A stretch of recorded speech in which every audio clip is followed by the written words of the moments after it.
आता ही घ्यायची guideline cross diamond आहे ना आपला, तर ही क्रॉस जी आहे ना तिच्यातून गाईडलाईन घ्यायची. सेक्शन टीप दे घेतली ना क्रॉस.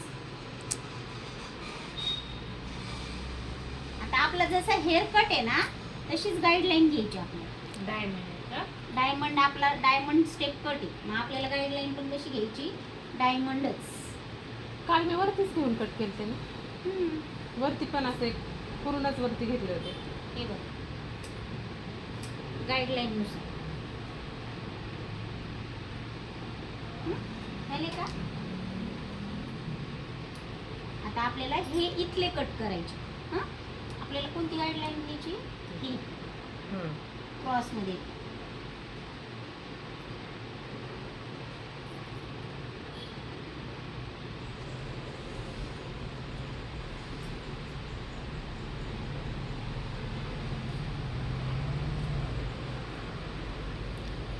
हे बघ ही गाईडलाईन इथं आपली. जेवढे उरतात बाकीचे तेवढे कट करायचे.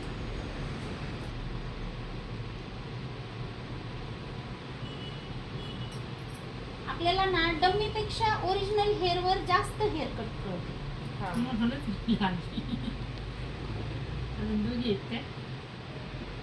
हे बघा ही गाईडलाईन आहे.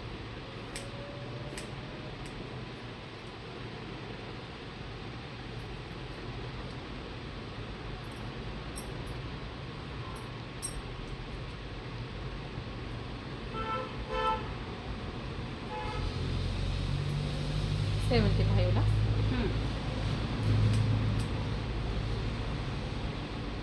त्याला कट करायचे नाही. आपल्याला काय करायचे, थोडे थोडे सेक्शन घ्यायचे आणि थोडे थोडे कापायचे. मी काय करते 75 लाच कट करते. बघा ही गाईडलाईन आहे आपली.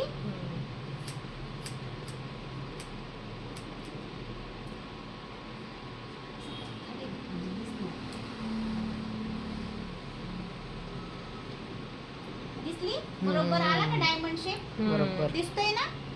असं प्रत्येक वेळेस आपल्याला काय करायचंय डायमंड शेप मध्येच कापायची पीस, तरच आपला तो परफेक्ट डायमंड स्टेप कट होणार आहे. मॅम ते डायमंड असा खाली खाली आला एकदम बरोबर. हे बघा मी थोडासा आकार 75 वरून काय केले 65 वर. हे काय आपली गाईडलाईन.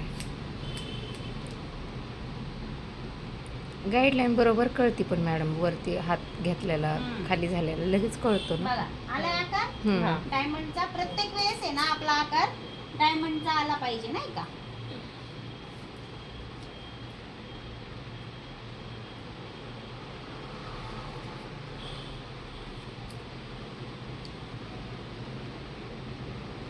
हे बघा ही गाईडलाईन आहे आपली.